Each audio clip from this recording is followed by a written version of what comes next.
Hey world. Welcome, welcome, welcome.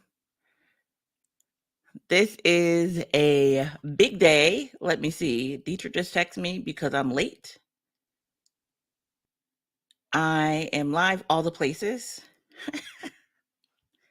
except Instagram because I have to figure out how to go live on Instagram. So, welcome, welcome, welcome. We are going to get started real soon. This is the 100th episode of Healthy Illness Podcast. I have my girlfriend and producer, Jazzy T, waiting to come up on stage. I wanted to click all of the buttons and give you a second to come into the building before I brought her up and we get busy. So I'm going to figure out real quick how to go, how to do this on IG. So thank you, thank you, thank you, thank you for being here. This is why we need tech support people, Jazz, because, you know, it'd be this kind of stuff. Let me pull up the comments. Let me know where you're from, what's happening in your life on this Sunday morning if you're not in church. Like I'm not, but I'm not in church because my church service don't start till 2:00. So this is still my pre-church time. Hey, where you from? Who's here? Let me see you. Let me hear you. What's going on? I am not gonna drag this out too long. Jazz, I'm gonna bring you up. And hey, Miss Karen, good to see you. And Jazz, I'm adding you right now.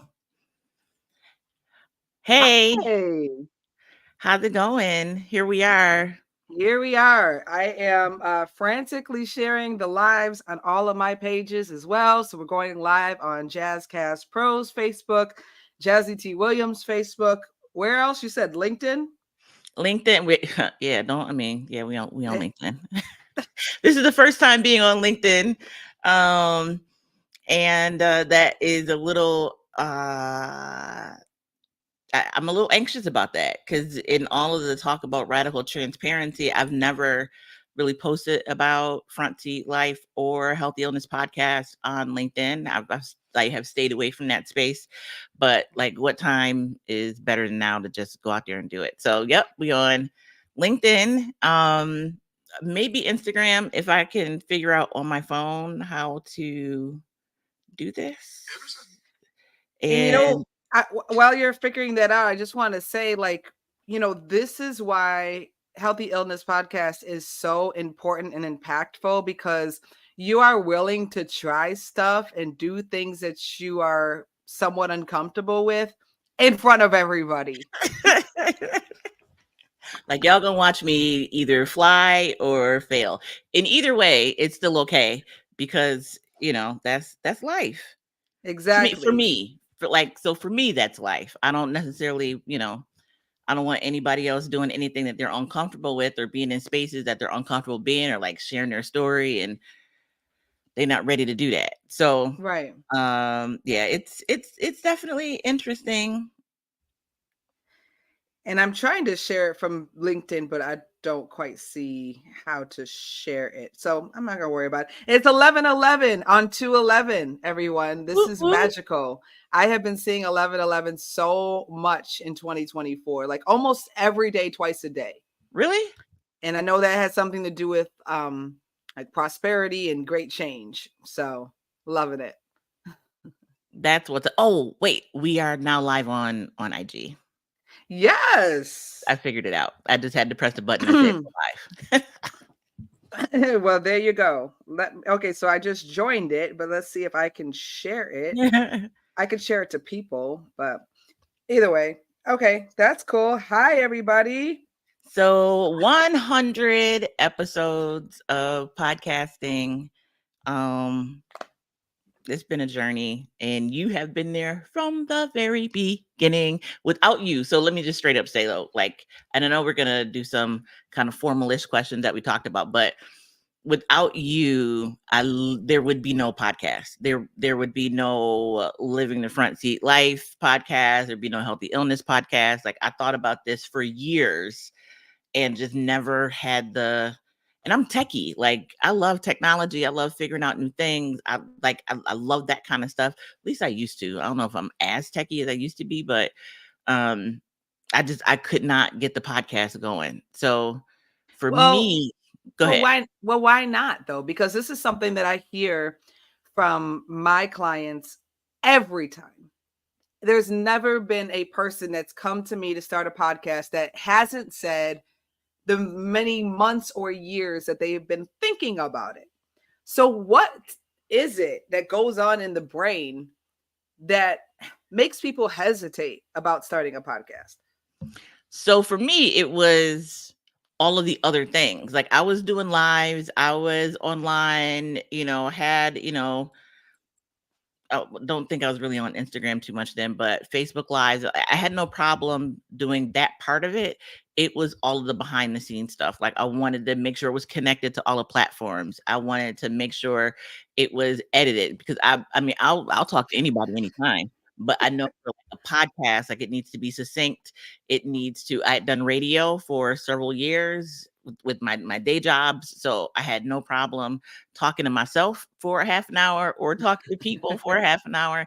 It wasn't that part. Like, that, I think, maybe some of the hesitation for other folks. For me, it was the back end work. Like, once Mm. I know that I have a problem with follow through. That is, and so no, I think knowing yourself is a part of it.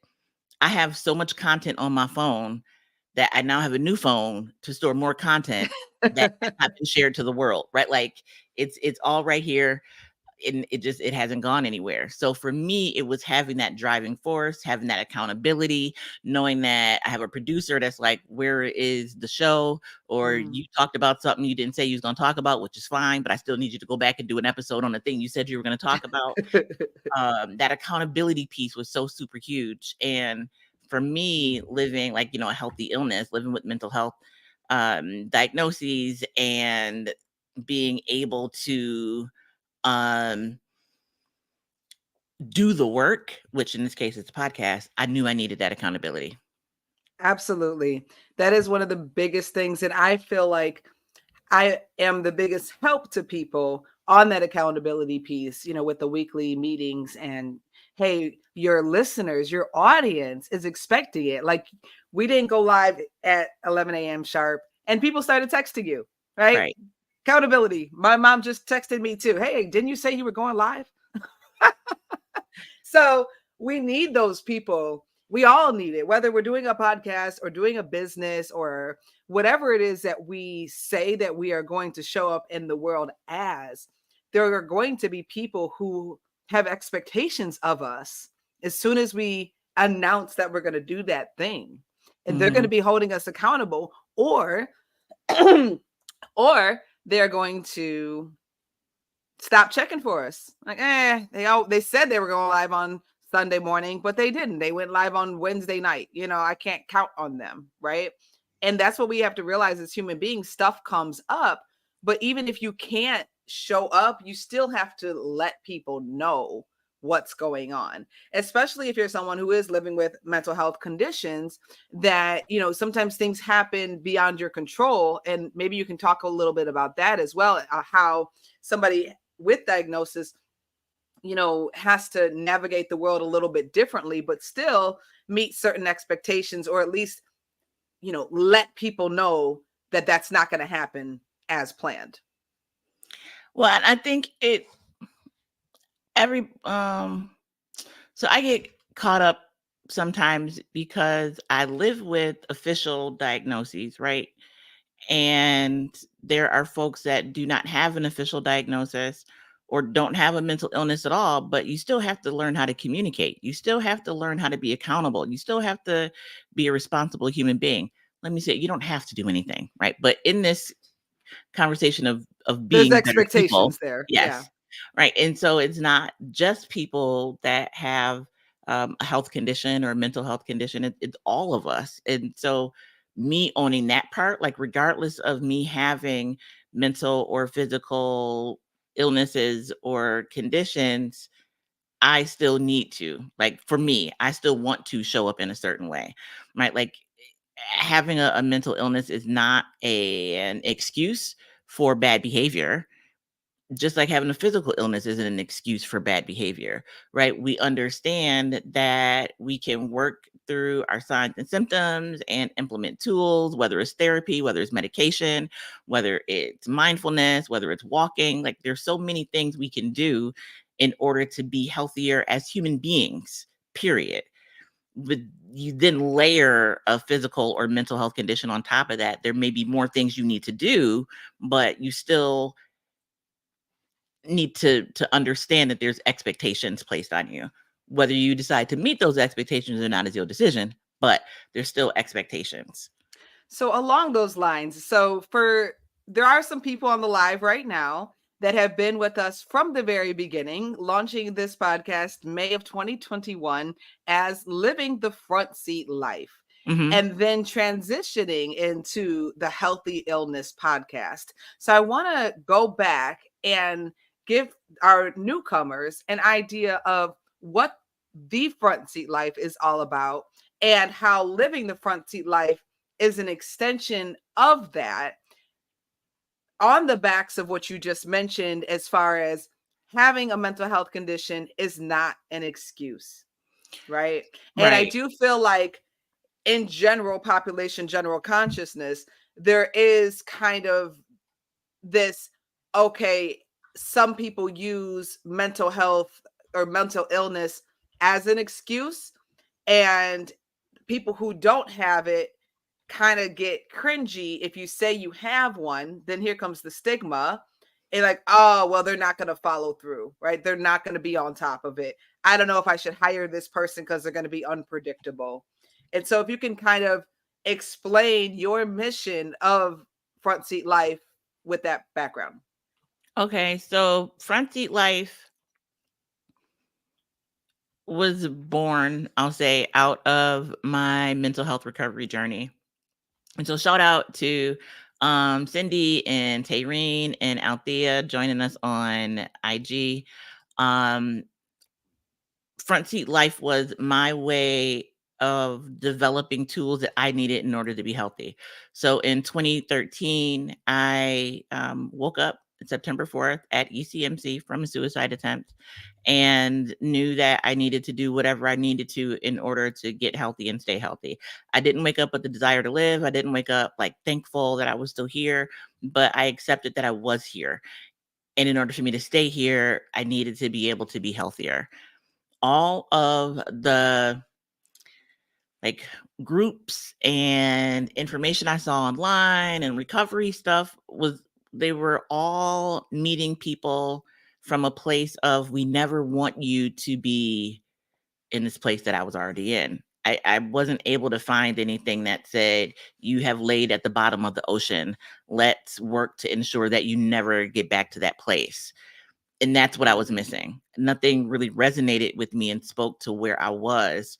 Even in like suicidal recovery, people were expressing joy and thanks for being alive. And I was not there. I wasn't that person at that time. And so I had to figure it out. And so I was recovering actually in Brightland Hospital, and I had this conversation with God, like, listen, you know, I don't want to be here, but I accept your decision. You have to show me how to live if you want me to stay here. And Mm. I don't know where. I wish I could remember like the light that went off that said this is it. I don't know if it was a coloring book. I don't know if I was flipping through a Bible. I don't know what the moment was. But I came across the scripture, Matthew chapter 5, verse 16. Let your light so shine before men that they would see your good works, which honors your Father which is in heaven. I'm not a big religious person. Yes, I'm a minister, but I'm not an overly religious person. That was the first at 33, I think I was 37. I'm not sure how old I had to do the math. But that was the first scripture that I had memorized, even though I'd been Christian my entire life. And that's what I lived by. I didn't have to, because of that scripture, just be the light. Like, let your light so shine. Just be the light. Whatever you do, just be the light. You don't want to live, fine, be the light. You don't want to go to work, fine, be the light. You don't want to eat, fine, be the light. You don't know what's going to happen with your marriage, fine, be the light. You don't know how to talk to your children after a suicide attempt, fine, be the light. You don't want to go to work, fine, be the light. Like, don't commit to anything. Mm. Just be the light. And by doing that one thing, I was able to feed myself. I was able to live through a divorce. I was able to kind of rebuild relationships. And that's still a process with my children. Um, it I'm getting teary-eyed just thinking about that. Like, how do you talk to your children after a suicide attempt? and it's hard. And My God. I didn't about it. My and so I'm also mindful of their story and allowing them to grieve, to heal. And so I don't talk about them. I don't talk about my ex-husband. I don't talk about I only talk about, if you think about it, I only talk about me and my experience. I don't talk about my family because that is their story. I want them to share if they ever decide they want to share. I want them to have a private life if that's what they decide to do.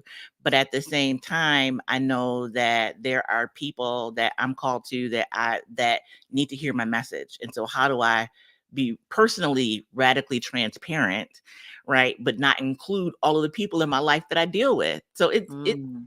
it's tough, it's a fine line.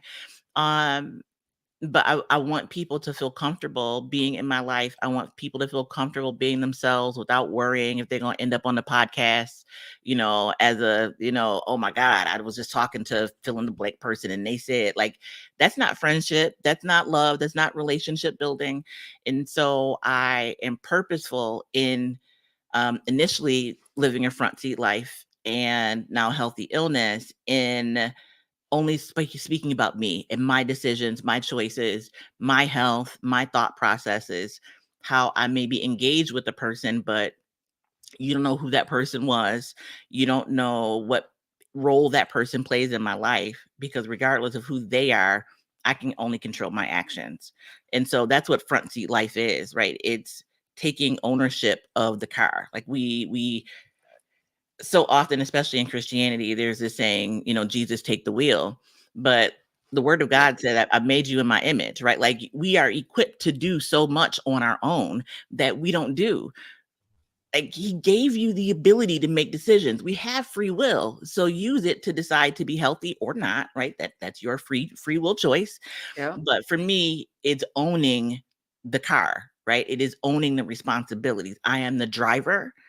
I have been given my driver's license called life, right? And it's up to me to decide how I drive this vehicle. Do I take the highway?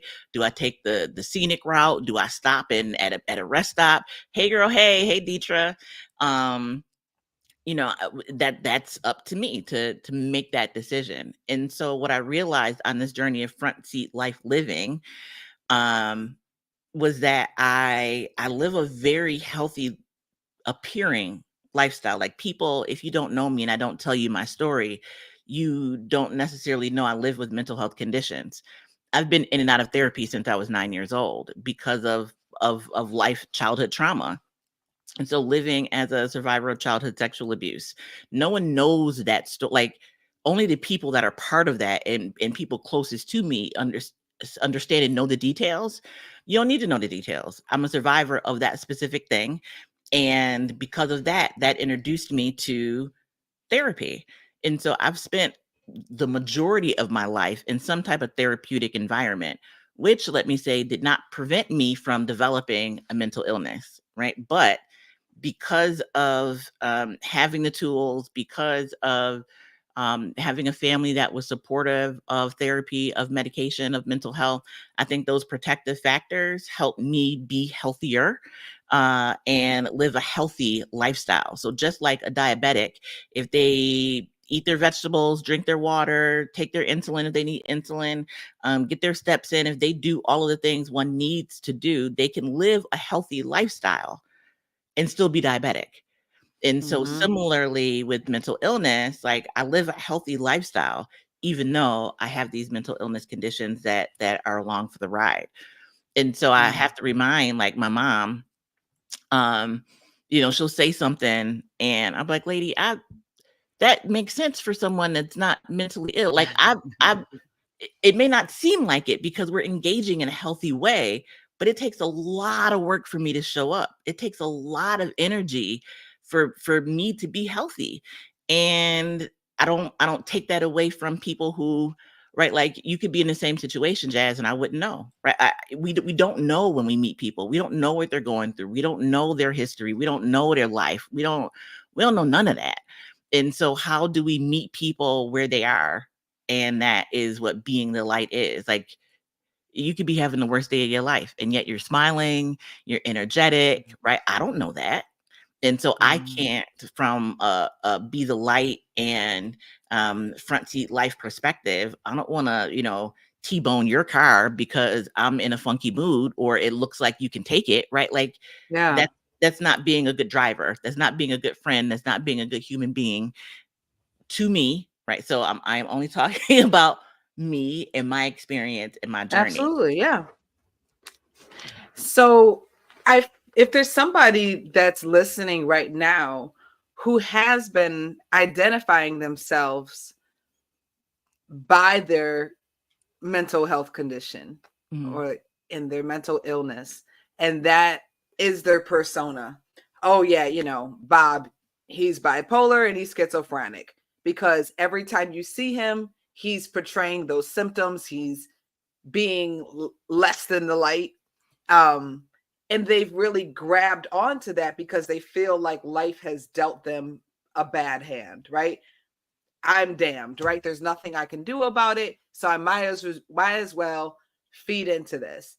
With your podcast and your light walking on this planet, you're showing people you don't have to be like that, right? And really, what does it serve you to be like that?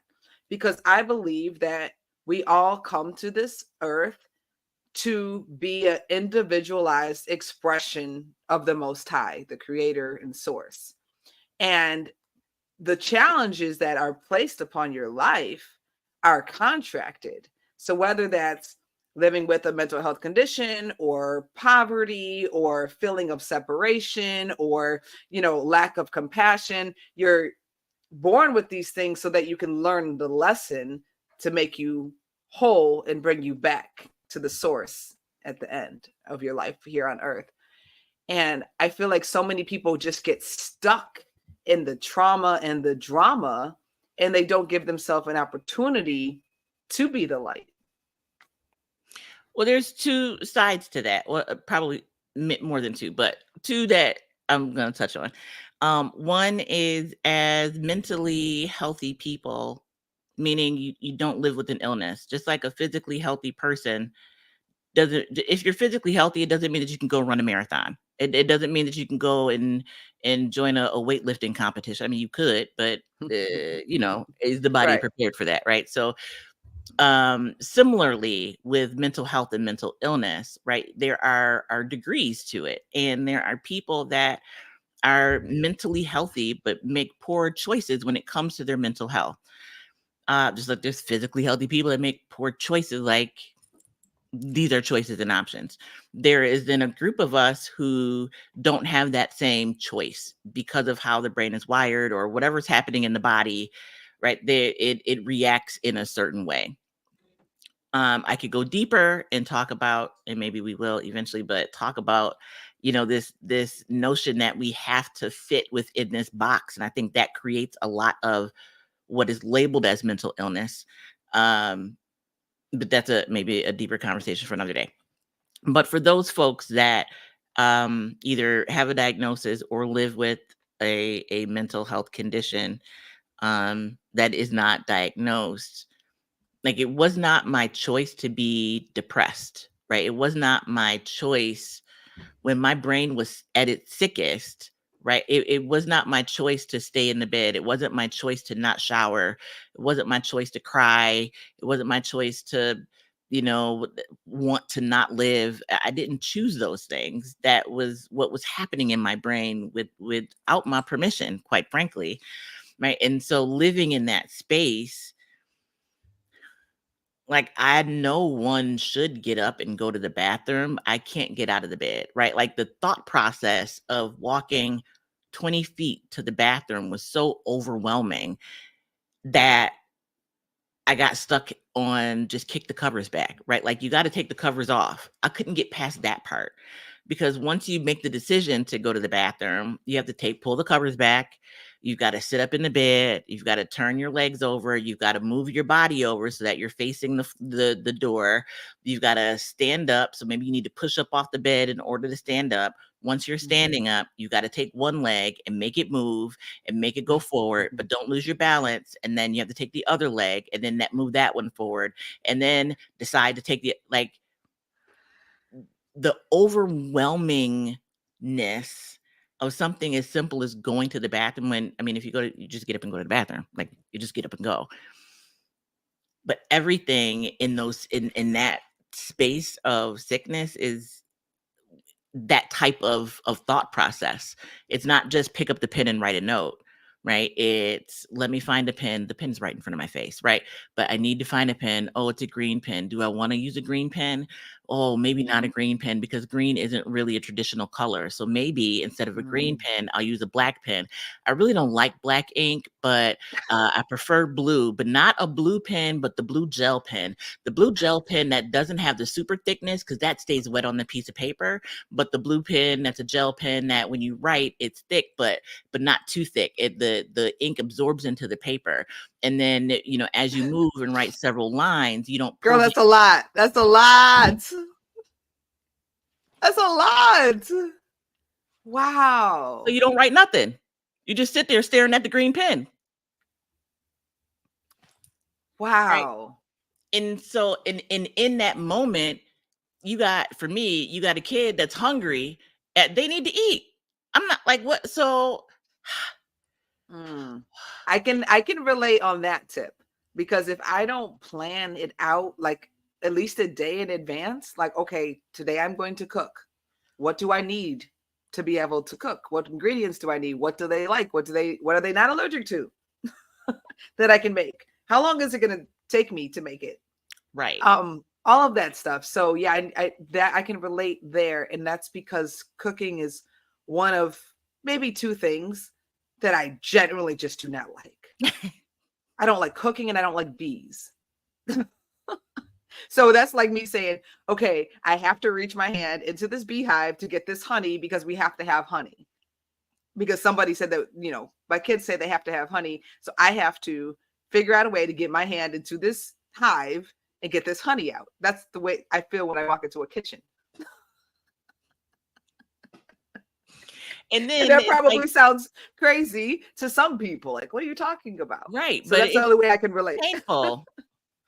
Yeah. Right. And so, I'm not here to judge. And so someone would say to you, girl, just go in the kitchen and cook. Just make something. Well, girl, just get out the bed and go to the bathroom. Right. Or just, go take a shower. Like, I used to measure like how sick I was. I knew this was I used to measure how sick I was by how much my underarm hair grew. Like, because I would only shower and shave like I was not showering and not shaving. Like, when I showered and shaved, and like that was it. So there was, again, at my sickest, I wasn't showering often. And I would measure how long it's been by how long my armpit hair grew. Like, it's just wild. Like, I don't even know. So when this is a part of that radical transparency that we're talking about. And for everybody who's just now joining, thank you. This is the 100th episode of Healthy Illness Podcast, hosted by Kelly Marie on the Jazzcast Pros Network, produced and edited by yours truly, Jazzy T. So welcome in. And we are already 29 minutes in. That's amazingly ridiculously crazy. So radical transparency is something that you have been acknowledged for. People have wrote articles about your radical transparency. But it became more and more in the public eye as these 3 years have progressed. We did an episode mentioning Simone Biles. And, she put into the mainstream consciousness that self-care is not a luxury. It's a necessity. And so I wanted to kind of take you back to that episode and that conversation a little bit, of redefining what self-care is, because the first time that you said what you're getting ready to say again, I was like, oh, for real? I thought it literally was just going to get my hair done. And so, it's also layers, right? But we look at, men to be like, my self-care is going to get my hair cut, or women be like, my self-care is getting my nails done. That's hygiene, right? Like, that's taking, like, you should take a bath. Take one often. That's hygiene.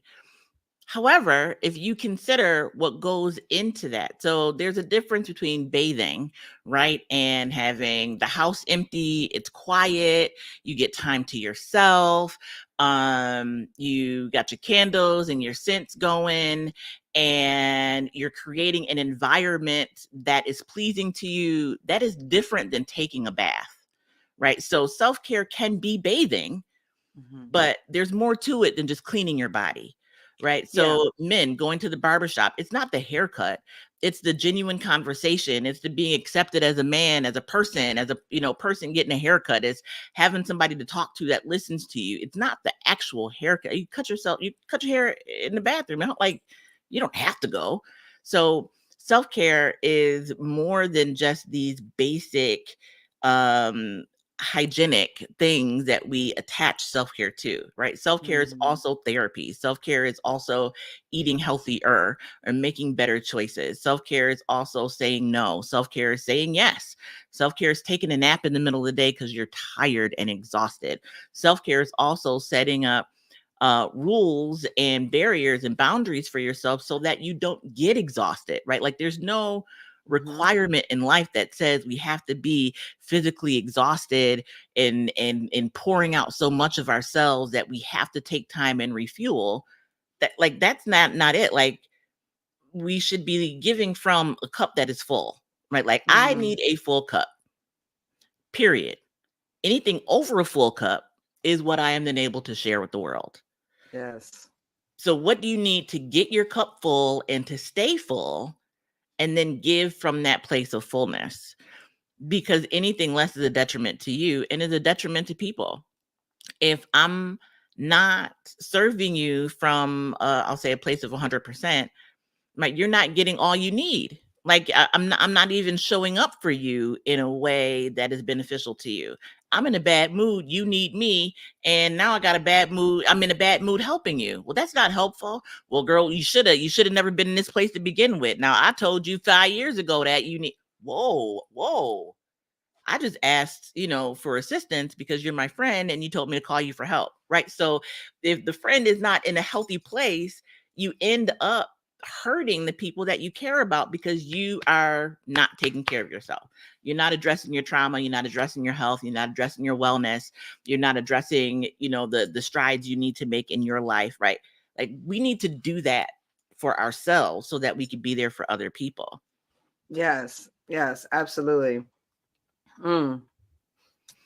There's a lot of things that have changed since you started episode 1 and now getting ready for episode 100, which will be out in 2 Mondays, available on Apple and Spotify and Pandora and TuneIn.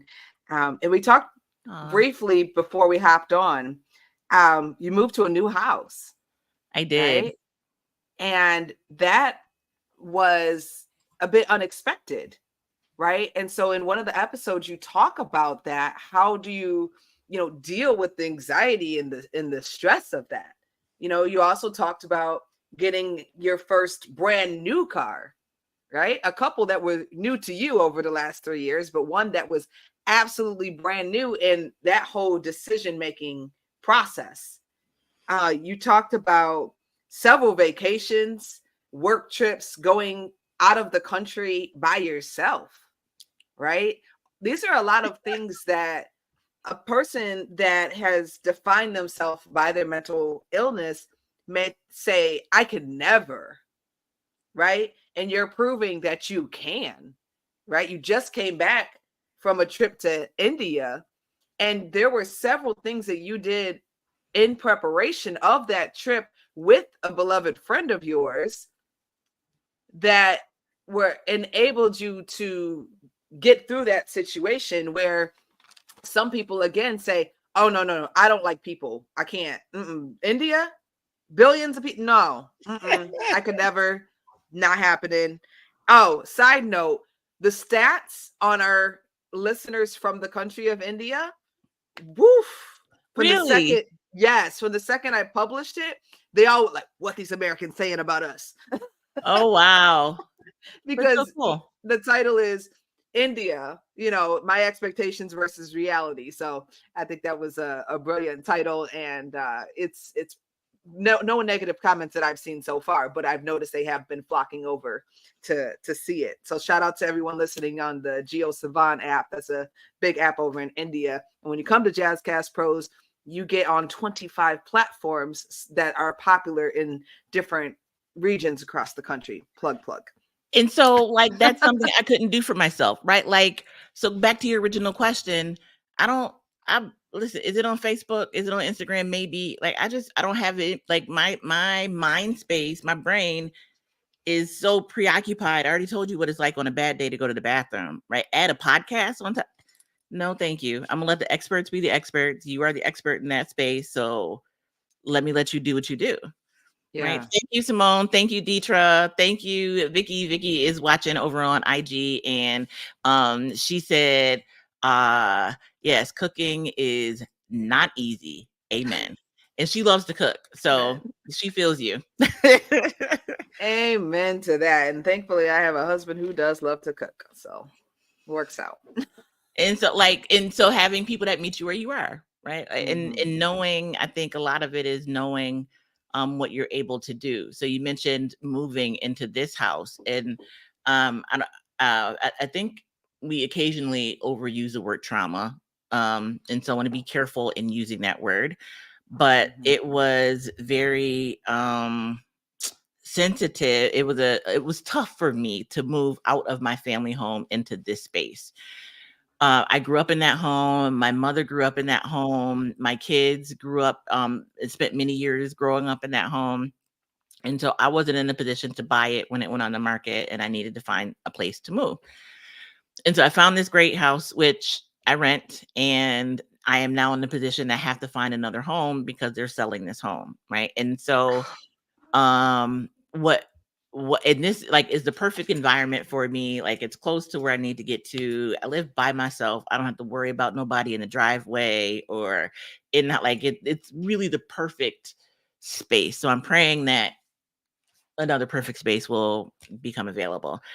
um but me knowing how I function, I know, Simone, knowing how I function, I could wait and live here until they sell the house and find out from the owners if they want a tenant or not want a tenant, what the rent will be. Like, it may be very fine. Like, there may be no issues with staying here. However, my brain needs to know where is waking up tomorrow. And I can't live in this space of uncertainty within the areas that I control. So much is uncertain out here that this stuff I need to know. I need to know where I'm gonna live. And I could wait, right, and play it out, but my stress level would be so high. My anxiety level would be high, right? I do well with the unknowns when it comes to things I have no control over. But like Dietrich knows, know your role, know your goal. Like, that's my new saying. Know your role, know your goal. In this space, my role is to remain mentally healthy, and my goal is to find some place to live that will allow me to maintain my mental health and wellness, right? So there's some Can places I can't move. Can I ask you real quick though, because I'm in a similar situation. I just found out that my landlord is putting this house up on the market, but he assured, he was like, "Well, nothing's going to change with your lease," and I'm like, "Yeah, well, the current lease, but what about when it's time to renew the lease?" And I, right now, I'm just like, "Well, I'll cross that road when I get there." So with you, like, I'm going to start looking now. If you do have the opportunity to stay in that house, but you've already done all the work looking and possibly finding another place, would you still move or would you stay granted that opportunity? Because I know I would feel like, man, I already did all of this work to find this place. I've been stressing about this for months. Like, I already have my mind made up. I'm going to move. Yeah, I think so. Of course, every decision is going to be different for every person. The process to get to the decision is going to be different for every person. For me, because my day job is so stressful, I work in um, a space where we talk a lot about race and health and wellness, and that is physically exhausting to do that work, even though it's all in my head. Like, I'm not lifting anything, but it is physically exhausting to do this work every day. My home is my peace of mind. It's my safe space, and I need to ensure that that is maintained. And in order for me to do that, that means for me, I need to begin to find a place to move. If they sell the house and the new owners are like, we're not going up on the rent, and whatever, you don't have to shovel, like whatever the case may be, I would stay. I have no desire to find movers, like that's more expense. Rents in Buffalo are ridiculous for no reason.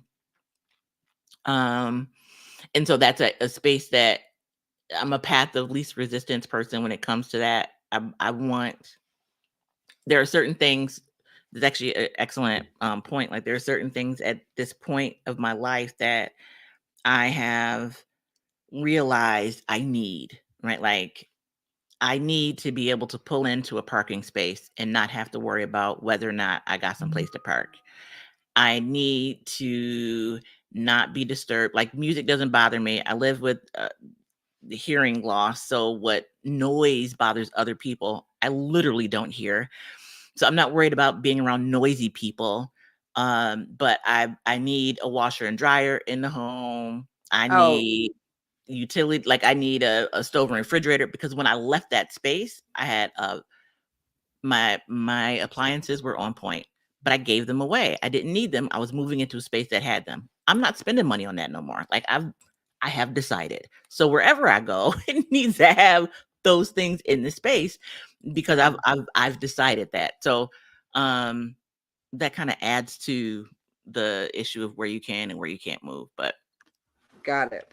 Well, I wanted to ask you your intentions on why you wanted to start a podcast 3 years ago, kind of your expectations, right? So, what did you want a listener to get from tuning into Living the Front Seat Life? And now, what do you feel has been the impact of the Healthy Illness podcast thus far? Here we are in February of 2024. well, it boggles my mind that we've been doing this since 2021. Big shout out to Adri V. I see you over on IG. Um, I initially wanted a space to be able to share my story, right? To share and change the conversation around mental health, to give people a place where they could talk freely about mental health. Um, there's so much contention and disagreement, especially within the Black community, about what mental health is and what mental health isn't. At the point that we started the podcast, we were in the middle of the pandemic, and I needed to still be able to reach people because I wasn't Mhm. able to do events anymore. And so I had a Mhm. series, The Color of Crazy, that was very popular. And I brought people together that live with mental health conditions to talk about their mental health conditions to the community. And so we covered a wide range of topics and diagnoses, so that community members could talk to people living with these illnesses and conditions, and just realize, I mean, they're literally their brothers and sisters and cousins and mothers and brothers and aunties and uncles and grandmas, and like, we're just people.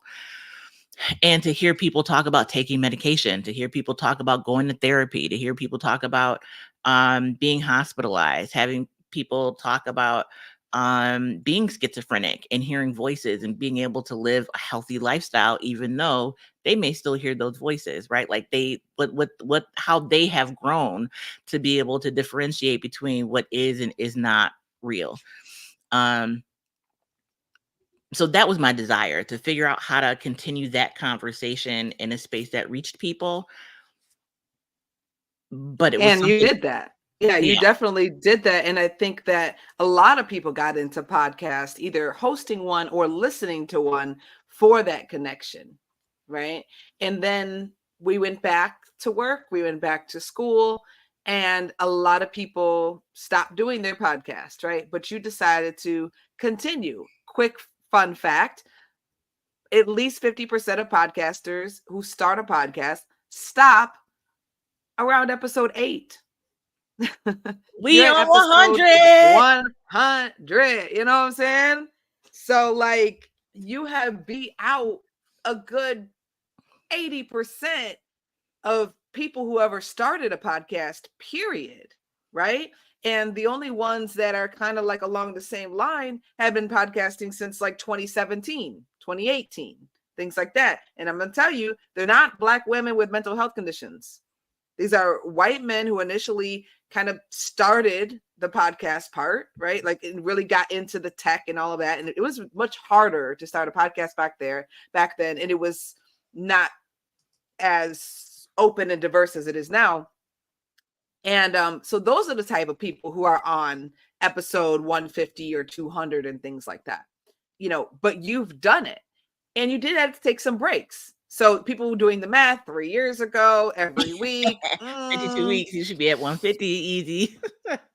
But you had to take some breaks, and you communicated that with me, right? You said, okay, look, I'm gonna take this month off, right? I'm gonna take a couple of weeks off. I'm gonna come back though, right? I'm gonna come back. You had that intention, like, I'm going to come back. Just give me a minute. And I said, all right. And that's one thing that I've learned as a person who does not live with mental health conditions, does not have anyone else openly talking about it. I'm not going to say that nobody else around me has it, but they don't talk about it really. Mm-hmm. And it's helped me to understand what is going on with you so that I can be a better friend to you. And one of the ways I got to be face to face with this was in Denver. So you met me in Denver for the largest podcast conference in the world called Podcast Movement in Denver. And there were so many things about my normal way of being and personality that's like, and you're like, yeah, I'm gonna come a little late, I'm gonna come, and then I'm gonna go in my room and chill, and I'm gonna do this and I'm gonna do that. I'm like, wait, no, there's seminars happening. We got to go meet this person. We got to network. We got to get our shirts on. We got to, but I was like, so I saw you in the hall. So oh, you're here. Great. You're like, yep, I'm about to go to my room. I'm like, but the conference. Okay. Okay, Kelly, I will see you when you're ready. But internally, I'm like, no. You're going to miss something. And that was I was only there 24 hours. Like, I only came with a book bag. I was like, I'm coming in because I wasn't coming because I didn't want to go. But I'm like, my flight's already paid for, hotel's already paid for. Kelly, just get on the plane and just come back tomorrow. Like, just do it. And so that's interesting though, because I've traveled so much for work. It's not sexy. It's just like it's a long distance work meeting. And so when I got there, I was tired because I got up super early to fly back, to Denver, and then got there and was like, I just need a nap. I need a break away from people. So I love people, but I can't do people for a long period of time. And being around, and that includes like going through the airport and being on an airplane. Like, I'm not talking to them, but just having them in my physical space. Like, I just needed to be by myself. And I know that about myself. And so instead of me showing up mean and hangry and cranky around you and possible sponsors and business folk, like, I know I need to separate myself at least for a time. Let me take a shower, let me take a nap, whatever, and then show up. I'm like, a nap? Yeah, you was like, what? I'm like, come on, let's go. Like, I've been waiting for you to get here. I mean, so we did have eight people from the podcast, Jazzcast podcast network that did come. Some of them had been there for days even before I got there because they wanted to come and take in the scenery. Others had got there, the night before, and then others, had just got there that morning, and then you came in the afternoon. And so I was excited just to get you all together. A lot of you have never met, so I was just excited, like we're all going to get together, and this is going to be great. But I had to recognize and understand, people need space. People have to do their own thing, and that's one of the biggest things that I have come across or have learned by editing your podcast and seeing, the impact that it's had on other people as well that can relate. Some of them are on the live stream right now. I'm not going to call them out, but they're like, wow, it's helping me to understand my own diagnoses. They share diagnoses with you, and I'm like, yeah, now it's helping me to, I don't like the phrase deal with you, but in a way it is interact better, Show up. Yeah. show up as a better friend. And so, yeah, I think it's really important for people not only who are going through similar things internally, but also the friends and family and support system of people who are also going through these things. And I think it's tough to find the words when you're in it, right? Like, at least for me, it's when I'm like in the midst of I have very mild episodes compared to years ago, but it is difficult for me to articulate then in the midst what my needs are, because I'm trying to manage. Like I'm just trying not to go back to the hospital at that, like. And so whatever I got to do, and if that's hurt your feelings, then my goal, like, know your role, know your goal. My goal is to not be hospitalized, right? So that may look like me not showing up. It may look like me being short, or it may look like me canceling an appointment or being distant. Like, my goal is to remain mentally healthy. And so that may look different to you because your goal is not the same, right? Your goal is to be my friend, to be my producer, to hang out, like whatever we said we were going to do. Like that, the goal is different. And so sometimes I think for folks that don't have to experience it, and even for me, so I have friends that have mental health conditions, and so I have to remember, just because I'm feeling good don't mean that they feeling good, right? Like, I need Mhm. to be aware of how I show up for them. And so, Yes. Vicky, Twin Mama Meals for You over in IG said, I believe a ton of people struggle mentally and don't have that clinical diagnosis, equaling a ton of folks. I agree. And because and so not only do they not have a diagnosis, but they haven't done the work, and it just isn't a knock, but haven't done the work to be able to understand what's happening to them. And so they Mhm. respond angrily, or they respond being distant in a hurtful way. They respond by not showing up when, I mean, they don't even realize why they're responding in the way that they respond. And they want Mhm. to respond differently, but can't. They Mhm. don't have the words to articulate what's happening because they haven't been taught the words. Like, I only know what I know about mental health and wellness because I've been in therapy since I was 9. I became a peer advocate, right? I've taken the classes, I've done the work. Yeah. Otherwise, I would probably be in the depths of fill in the blank, episode. And so what an episode now looks like is not what an episode looked like 10 years ago. Now Mhm. I am aware. It's kind of like a example I use is a toilet, or like a ship going caught up in a cyclone Mhm. whirlpool. Mhm.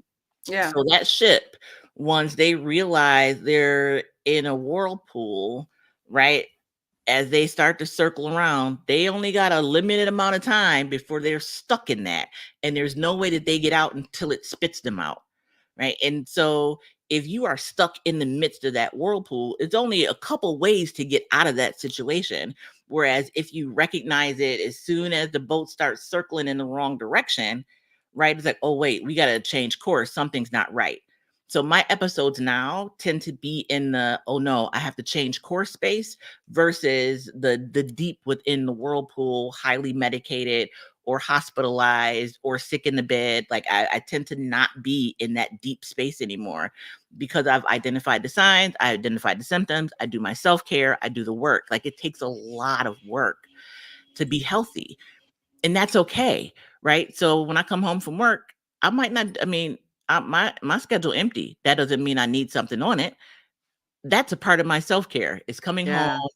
on Thursdays and Fridays and not having nothing to do, right? Mondays Yeah. is board meeting days, Tuesdays is our meeting day, Wednesdays Bible study day, and not like taking up the whole evening. Our meeting is how long? Half hour, hour. I have Yeah. nothing else scheduled on Tuesdays. That's it. Yeah. Like that's the only thing besides going to work, right? A board meeting is an hour, hour and a half, maybe on a Monday. I belong to a couple of boards. If your meeting ain't on Monday, I can't help you. And I only have one Mhm. Monday that's available, right? Like I And have that's excellent. That's an excellent practice of self-care and saying, all right, I'll jump on your board, but I do board meetings on Monday. So if your board meeting is on, Friday or Sunday morning, I I'm not can't be on your available. board. That takes a lot of courage because so many people want to please other people all the time as well. Yeah. And, I think it's great because you're like, yeah, I want to help out and all of that, but it has to work for me. And so some people, like, oh, well, that's being selfish. Well, maybe it is, but it's part of my self-care, and that's what I'm doing, and that's what I'm willing to offer. So take it or leave it. That's another great thing that I have learned by listening and producing these episodes, and other people as well have shared that, like, wow, I didn't really think of it in that way. You think of it of how society tells you, people please, do everything for everybody. Yourself can come last. And we're entering into a new age where it's like, okay, we are here to be individualized expressions of God, and we have to take care of ourselves in order to complete that mission. And So, we have to. I mean, like that's your one job is to take care of you so that you can then do the work, right? Like otherwise, who are you showing up for and how are you showing up? mm-hmm. And so people will ask, and like, well, how do I set boundaries? How do I tell people no? How do Mm-hmm. I, resign from the board? Dear board Yeah, president, I am resigning from this board. Sincerely. Like that's how you do it. How do you tell absolutely. people no? No. And it may hurt. You might be afraid. You might like, I'm not saying that there's no feelings attached to this, right? But that's how you do it. You say no. You can stair Okay. step your way. Go ahead. So Kelly, I want to be respectful. So we're coming up on an hour. So many people want to know, where are you? Because our most explosive episodes are with Chef Alexa. You know, and you talk about your sugar addiction, right? And you gave up sugar for a time, went on a trip where there was like a renowned bakery staring you in your face, right? You put yourself to the ultimate test, and people want to know now, like, where are you in that part of the journey? On the no means no heel, right? Can you, is it you just say no? And so, there's also a sometimes and maybes too. And so a part of like so last year I had back surgery, right? And when I was in the hospital, I was diagnosed as being diabetic.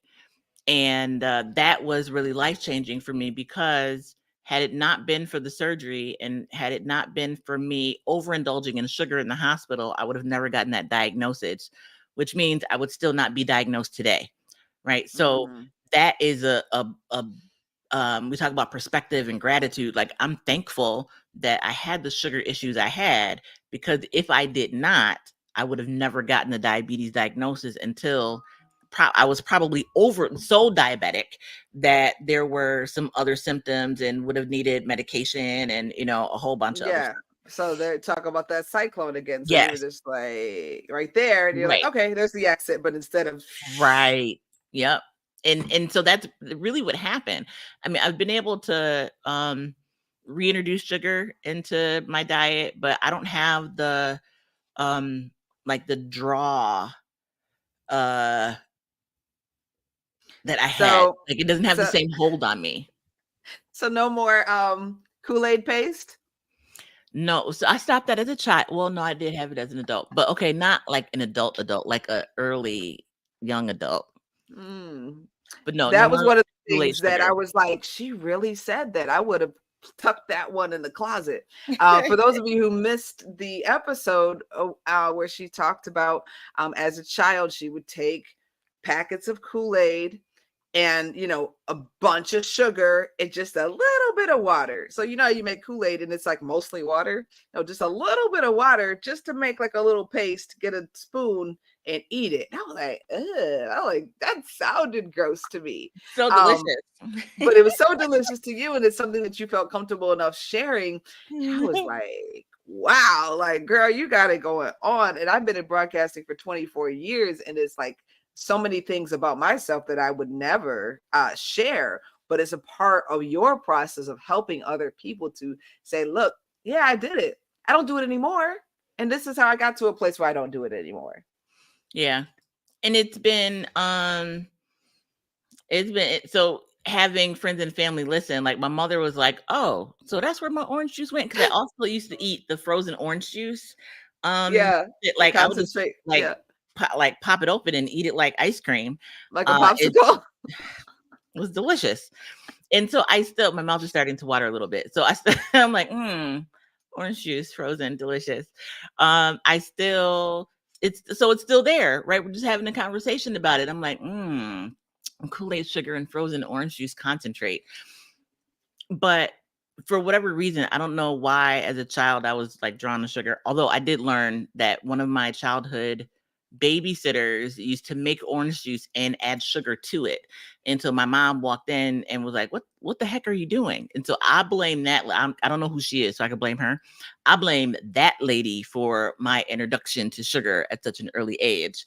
But again, if I'm going through it, I mean, maybe people don't eat Kool-Aid sugar, maybe it's Snickers bars, right? Maybe it's bread and not, sugar. Like people, I believe, need to know that they're not alone. And so Mhm.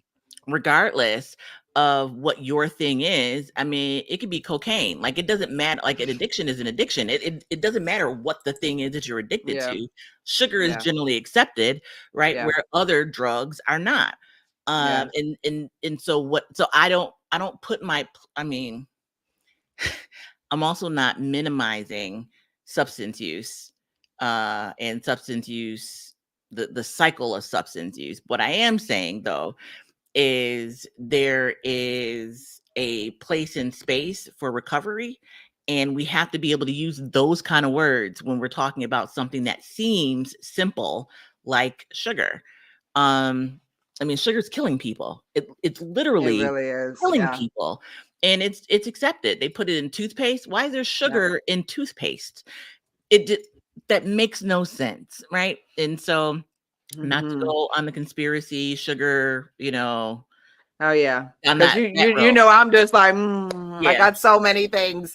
right, but, I mean, Americans are the fattest people on the planet for a reason, right? Like, and this is not about choice. So, also, we're not gonna go down that road. Let's talk about something else. So, sugar, diabetes, I'm doing better. I've lost over 50 pounds since having that Yes. diagnosis, and I feel like my old healthy person self, like, I'm able to do more in addition to being able to walk. I mean, like, the surgery was, like, top notch. Those bars they got back there holding my spine together are like A1, like best $10 copay I've ever, paid for. But Yeah, and so side note too, for anyone who is thinking about having back surgery, and maybe you can remind me exactly what kind it was, but they're finding a lot of value in that episode that you were radically transparent in as well, about going in, what the thing was like, advocating for yourself in the hospital, and just for them to understand, okay, well, yeah, they're literally going to put bars, in your back. You're going to have a long scar, all of that type of stuff has been very helpful to people who were like, yeah, I'm thinking about having this surgery. They said I need to have it, but I need to know what to expect. So we thank you for being so open and honest about your life, and physically and mentally, as well as emotionally, and relationships and all of the things, because most of us could never, won't don't want to, but you're doing it from a place of service, and we love you for that. Oh, thank you. Also, I mean, well, that's a part of why I'm here, right? Is to be radically transparent in ways other people can't be, because they don't have to be, right? You don't have to tell the story. I will, right? Like, I've been there, so let me share what I went through so other people can better understand, right? I don't take for granted I mean, I do a little bit, but generally speaking, I don't take for granted the time that I have on this planet. Um, and like, when I think about the surgery and what I was preparing to live a mobility challenged life. Like, I was looking at apartments with wheelchair access. Like, I mean, I was prepared. Like, all right, God, I didn't sign up for this, and we did not agree upon this on September 4th. But if this is what I got to do, then so be it. Um, and when I talk to people, shout out to Bobby D and shout out to Tammy. Will just joined. Shout out to you guys. Um, Robert is a close friend of mine, and would, like, in hindsight, was like, yeah, you became a different person during that time. Not a different person, but I had accepted that my life was changing, and nothing said that my life was going to change. I was confronted with the back issue, but nothing said, like, no doctor said that you're going to be like this for the rest of your life. What he did say was, if you didn't get this surgery, you'll be paralyzed. But I got the surgery. So why am I like, right? And so oftentimes we will, at least for me, oftentimes I'm learning to make sure I use my I statements. Oftentimes I will try and worst case scenario a situation, and I prepare for that worst case scenario. And by often, I mean all the time. Like, that's how I think. And so for me, in that space of the back surgery, worst case scenario was, you will be paralyzed. How do you live being paralyzed? But I was not able to appreciate, I think, maybe some of the space I was in, because I was focused on preparing for that worst case scenario. And so to be able to walk, like, after the surgery with still having anesthesia in my body, I was able to walk more immediately following surgery than I was prior to surgery. And so that was just an incredible experience and lesson to me about assuming the worst, right? Like, don't assume, maybe prepare, consider, but don't assume that this is what your life is going to be like. And so the same thing for mental health, right? Don't assume that this is what your life is always going to be like. Will you always have challenges? Perhaps. Will you always need to take medication? Perhaps. But there is a light at the end of the tunnel. If we could be more mindful and aware of mental health challenges in young people and get them preventative care, uh, be able to address crisis the first time around, people would be healthier as adults. It just is. The research shows that. And so I do what I can by sharing my life to show that, again, I was in therapy at 9 and I still had mental health conditions pop up. I do believe, including suicidal ideation and two suicide attempts, one as a teenager, one as an adult. I still believe, though, that because of the therapy, the protective factors, having a family that was supportive, having insurance that allowed me to be able to go to therapy and get medication, having all of those things, having insurance that allowed me to be an inpatient and get the services I needed, like, all of those things helped me be healthier today. A lot of people don't have that. So I am not, I don't take those things for granted. And at the same time, I know that we can all be healthier if we address things in a preventative way versus this reactive. We wait until someone is laying at the end of the ocean, at the bottom of the ocean, to be able to say, oh, maybe they need help. Like, why are we waiting until then? So that's Yeah, what like maybe we could have gave them a life jacket, like while they were still on the right. boat. Right. Like, don't jump overboard. Like, there's so many preventative pieces, right, to mitigate that one situation. And so that is how the system needs to change in order to better address mental health. That is the work that I do, even in my day job, to change our conversations around mental health. so that people can say, I need help when they first notice, right, that they're going and circling around before they're deep in the midst of that spiral. Eye of the storm. Yeah. All right. Well, do you want to close this out here, producer Hat? Just I thank you. Thank you, Jazz. Thank you, everyone that has listened. Thank you for everyone that has been a guest on the show. Thank you for all the listens. Thank you for the love. People listen that I never in a million years thought, would be listening to the podcast. I also realized I don't talk about the podcast enough. Like, people like, you have a podcast? I'm like, how do you not know I have a podcast? 100 episodes. Yes, we Because do. I didn't say anything about it. Like, why would you know if I didn't tell you about it? Right. So, and even though you're not very self-promotional, you have close to 20,000 downloads. is that a lot? In I don't know. total. That, I mean, That's a lot. I don't know if that's Yes. No, no, for real. Like I said, people will quit after episode 8 and maybe 8 downloads. That's You know fair. what I mean? Yeah, exactly. So, yes, you are touching people all over this planet. Absolutely. Thank If you, people Taryn. are interested in being a guest or a sponsor or somehow involved, how do they reach out to you? You can reach out on IG or Facebook at The Front Seat Life, or email frontseatlife@gmail.com. The show itself is available on all of the platforms, like whatever platform you could possibly think of, we're there. Why? Because of Jazzcast Pros Network. If you are interested in starting your own podcast, right, like, do it. Just do it. Whether it's a polished episode that a producer produces, or just going on, I'm not saying just, but or you doing it yourself, do it. Just go out there and do it. There is somebody waiting to hear your voice. There are people that need to hear from you. You have expertise and experience in the thing that you're talking about. Just do it. Do it afraid, do it scared, do it worried, do it unsure, do it. Just do it. If you have questions, ask me. I will share my experience, from our crunchy mic days to having a fancy Shure mic. Like, just do it. We've Like, come so far. we really, really have. And the crunchy mic.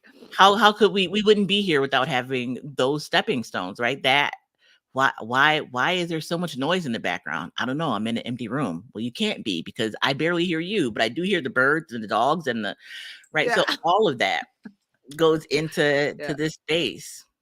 Yeah, and I'm available too for anybody who wants like the entire package, to somebody who just wants to talk my head off for an hour. I shouldn't say it like that. The Ask Me Anything 60-minute consultation is also available, which is incredible. I think just do it. Ask. Yeah, please do. Thank you. Thanks, Mom. She still has her Lions profile up. Rawr. Go Lions, I don't know. Yeah, I think there's like a football game later on today. I don't know, but it's like it's like before the Usher concert. So I don't know. I know that there's a concert tonight that's going to be broadcasted, but in Las Vegas, I think. Yeah. So it's like his closing performance, because the residency is over. Yeah, so exactly. I'll be watching the concert. I will be watching the concert as well, because it was supposed to be Bills and Lions, and now it's like a sea of red teams that I could care less about. Yeah, so go Usher, go Bills. Yeah. Until the next time, thank you, Jazz. Thank you, everybody. Be the light. If you need someone to talk to, please dial 988. It is the talk line. There are certified people that confidentially will talk to you. No insurance is required. If you're looking for resources, you could type 211 in your browser on your phone, or call 211 in your neighborhood or from wherever you are. And if you're in the continental US, they can give you resources in your area specific to your needs. So those are the two big resources that I'd like to share with people. 988 if you need someone to talk to, and 211 if you are looking for resources. Absolutely. Well, thank you so much. Here is to the next 100. To the next 100. Thank you Hold on. guys. Thanks All right. everybody that's on Cheers. IG, Cheers. on Facebook, on LinkedIn. Super scary. Yeah, I'm drinking my coffee with my Snickers creamer. Cheers. Thank you. And love you guys. Mwah.